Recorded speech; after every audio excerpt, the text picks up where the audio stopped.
Hello guys, welcome back to my YouTube channel. तो आज हम आप लोगों को ले जा रहे हैं सरभोग गोरखिया गोसाई थान। तो आप लोग देखते रहिए।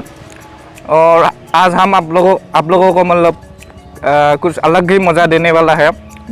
वहाँ पे बहुत सुंदर सुंदर लड़के आएगा, वो मैं आपको दिखाने वाला है। हाँ, हम अभी हमारे ये भाईती है और ये दोस्त लोग छुट्टियाँ चला, उन लोगों के साथ जाने वाला है। ये मेरा पर्सनल ड्राइवर है और ये हमको ले जाएगा वहाँ पे। और अभी थोड़ा कुछ सामान खरीद के हम लोग जाने वाला है, तो देखते रहिए।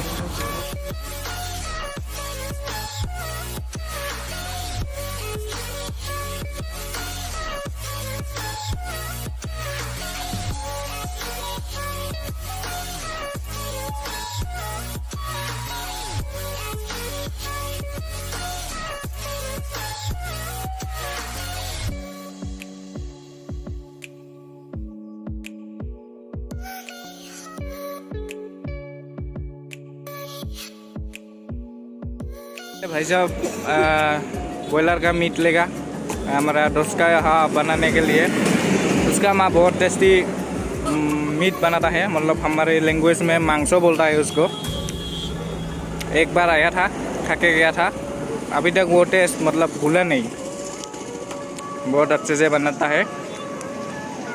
तो अभी हम उसके घर ये मीट दे के हम गोरखिया थान जाएंगे, तो आप लोग देखते रहिए। आप लोग, बहुत गर्मी है और यहाँ पे बहुत सारे लड़कियाँ आए हैं, लड़का भी आए हैं। पता नहीं लड़के लोग कैसे इतना गोरा गोरा होके आया है। हमारा जो आप भी कभी असम आना है तो आप सरस्वती पूजा ऐसा मतलब कुछ हो तो तब आना, फेस्टिवल हो तो तब आना। आप लोगों को भी ब्यूटीफुल लड़कियाँ देखने को मिलेगा। तो आप लोगों को दिखा रहा हो, तो आप देख सकते हैं ये लोग, ये हमारा फोमानी सर है, अभी फोटो उठ रहा है, मतलब ऐसे। और ये हमारा कैमरामैन है। आप देख सकते हैं बहुत सुंदर सुंदर लड़कियां हैं, बहुत सारा मेकअप करके आया है। गरम के कारण बकरा बकरी हो गया, तो आप लोग ध्यान से देखिए। क्या আমি কাকজনাৰ পৰা অহা এতিয়া ইন্দ্ৰজ্যোতিক লগ পাইছোঁ। আপুনি কি ক'ব ইয়াৰ বিষয়ে? ইয়াত আপুনি ইয়াৰ ভিউবোৰ দেখি কেনেকুৱা পাইছে? ইয়াতে আমি খালে গোপিনী চাই আছোঁ, গোপিনী। আপুনি কি নিজকে কৃষ্ণ বুলি ভাবে নেকি? মই কলিৰ কৃষ্ণ। আচ্ছা, ঠিক আছে। এও ভিউবিলাক চাই ভাল পাইছে, মানে ইয়াত সবফালে কেৱল লড়কি হে।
তো এতিয়া আমি ঘৰত যাবলৈ ৰেডি হৈছোঁ, মানে যাম এতিয়া। আৰু মানে কথাটো হ'ল, আমাৰ দাদা যিটো আছে ৰচা দাদা, নতুন জোতা পিন্ধি আহিছিলে আৰু তাৰ জোতাযোৰ কোনোবাই লৈ গ'লে মন্দিৰত সোমোৱা। এয়া আপোনালোকে দেখিব পাৰে, খালী ভৰি আছে। দাদা, আপোনাৰ জোতা হেৰুৱা কিবা দুখ লাগে নেকি? নতুন জোতা আছিলে তো হেৰালে, আৰু এজনৰ চেণ্ডেল হেৰাইছে। তো আমি এতিয়া ঘৰত যাওঁ, বলক।